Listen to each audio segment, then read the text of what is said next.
Hi, I'm Natalie Ledwell, and this is the Inspiration Show. Today on the show, we're going to be talking about how you are way more intelligent than you think, and how maybe the schooling system may have put some programs or some limiting beliefs into your mind about how intelligent you really are. So a bit of an interesting subject today. So I'd like you to welcome my guest, Renee Mollan-Masters. How are you, Renee? I'm very well, thank you. I'm glad to be here.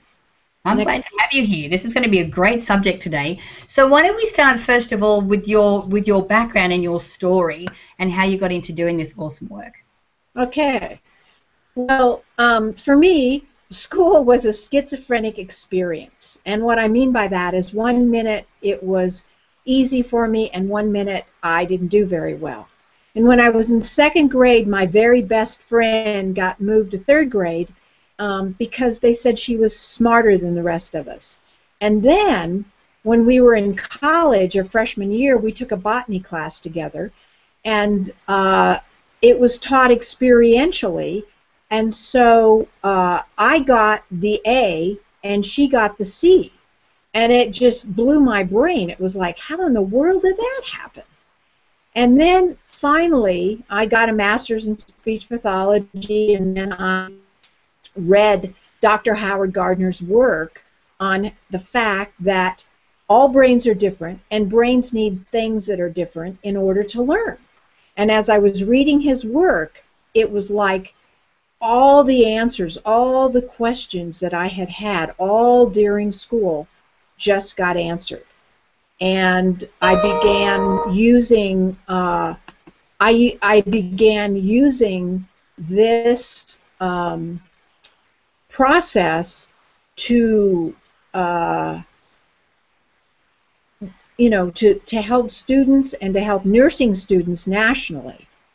And it just took off. It was like everybody was saying, oh my gosh, why didn't somebody tell me this when I was in school?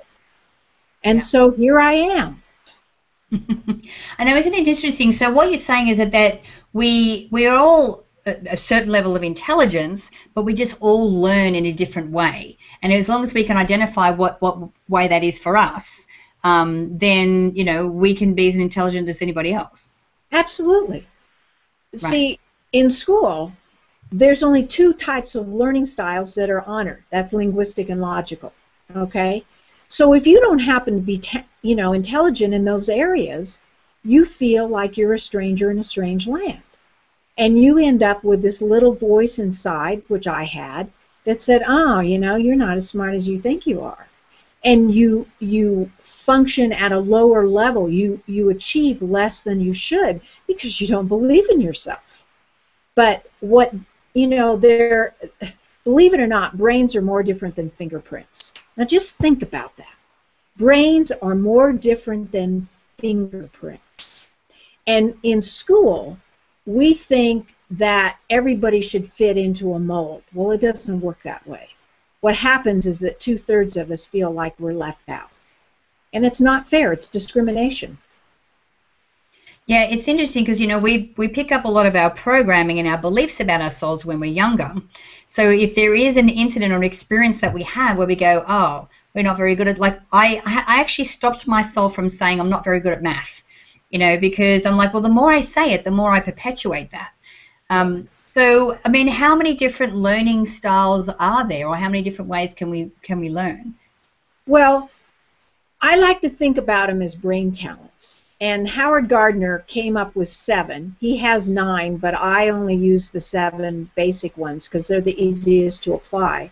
And then also, we all process language differently, and some like to hear it, some like to read it, some like to read it and hear it at the same time. And if you're in an educational system, knowing this, where your preference is really important.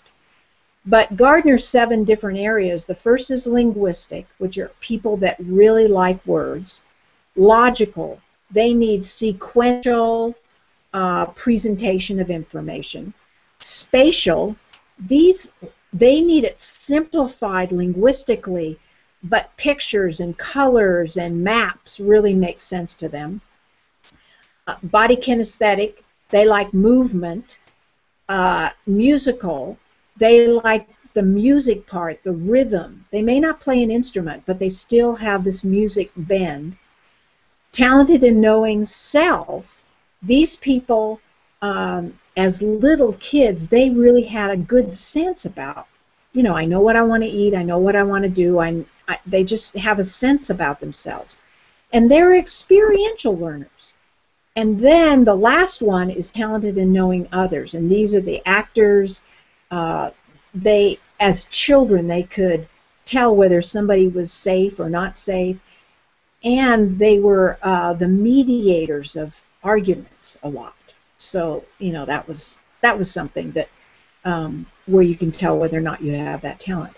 But what I bring to the table that is different is that you can take, once you know your brain talent, you can take any situation where information is coming at you, even if it doesn't line up with your talent, you can transform it so that it works for your brain.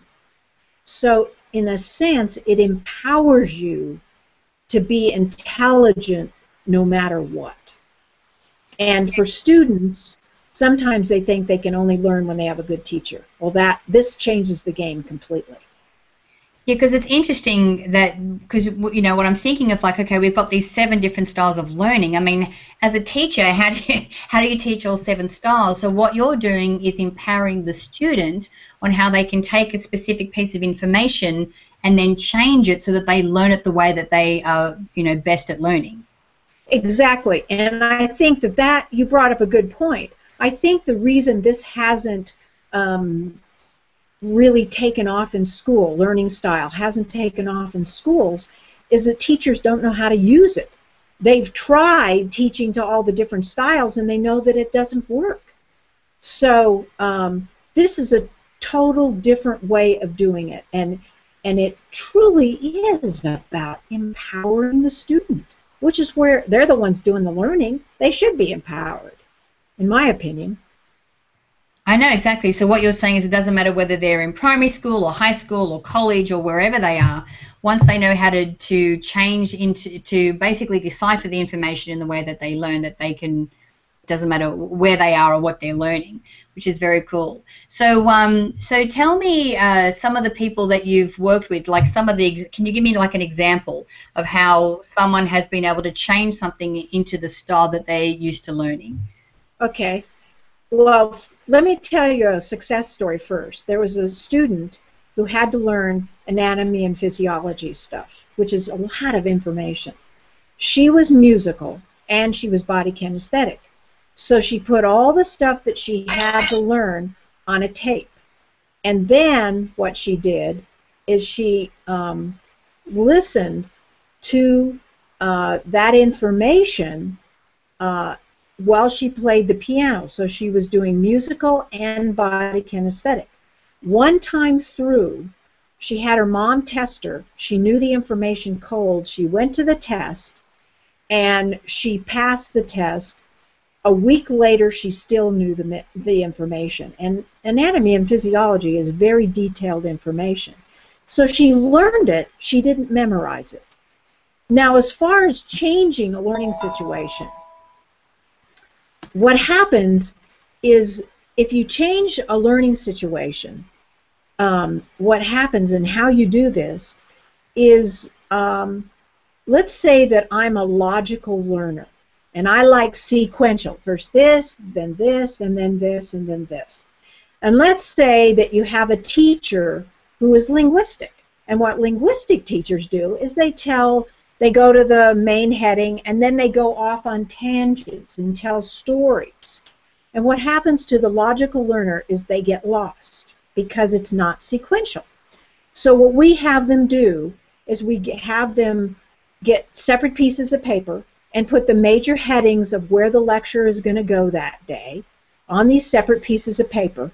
And when the teacher starts talking about a heading, they start taking notes. And when the teacher goes off on a tangent, they don't panic because they know eventually they'll come back, and when they talk about another heading, they find that piece of paper where that heading is, and they start taking notes again. So when they're finished, they have the entire lecture outlined and organized in a sequential manner. Yeah, you've So, just the other interesting point you brought up is that you can be a combination of different styles of learning as well. exactly. I mean, we're not just one note. We have many notes, and we have many talents.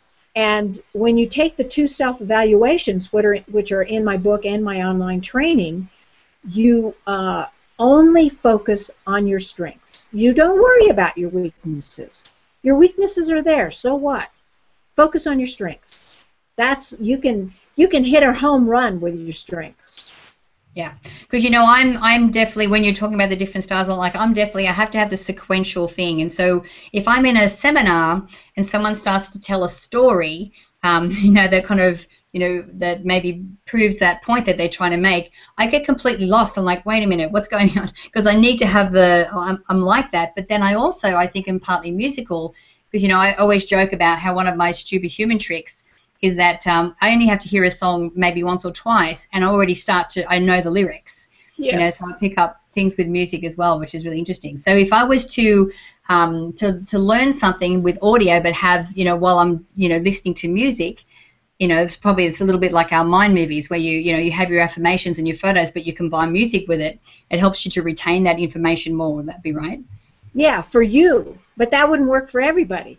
And obviously you have a very musical mind, and you could really take that to the bank and make all kinds of jingles and make up your own songs and do all kinds of crazy things, and that stuff would just be flying into long-term memory. You'd never forget it. And you probably don't forget songs, I would imagine. No, and it blows my mind. Like, I can hear a song that I haven't heard for 25 years and still remember the lyrics. I'm like, how does that work? Obviously, it's perfect. It's a perfect example. It's in long-term memory. And so what's really exciting is that when something goes into long-term memory, it associates with everything else you know about that subject matter. And a chemical reaction happens. So it literally changes the way you think, and you can begin to come up with new and innovative ideas and think outside the box. So it's fabulous. It's really a new way. And what's happened in schools, and that's not just in the United States, it's all over the world, we have abandoned our love of learning. And what we embrace in school is memorizing. And if you go to my website, there's a blog that talks about the difference between learning and memorizing. The difference is huge, and the impact on our young people is huge. And we need to start asking our kids, do you know how to learn? Yeah, awesome. So on that note, Renee, if people want to find out about your course or your book or anything that you have, where can we send them? Where is your website? Okay, my website is www.youaresmarterthanyoutthink.com. And you go to that website, there's 2 free downloads. One is mistakes parents never want to make when sending their children to college, and the other is living your life without knowing your brain talents is disastrous. And so those are 2 free downloads. Check out the videos. You can see a trailer of my online training. You can read chapters of the book. You can order everything there. You can contact me. Yeah, it's full of information. Awesome. Awesome. Well, thanks, Renee. I knew today's show was going to be very interesting, and you definitely shared some amazing information that I've even learnt about myself now, which is awesome. So thanks again for joining me. Great. Thank you for having me. It was fun.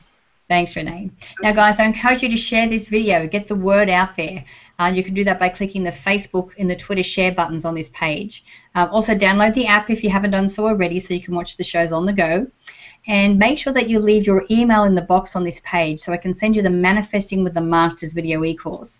It's actually valued at $87, and I would love to send it to you for free. So until next time, remember to live large, choose courageously, and love without limits. We'll see you soon.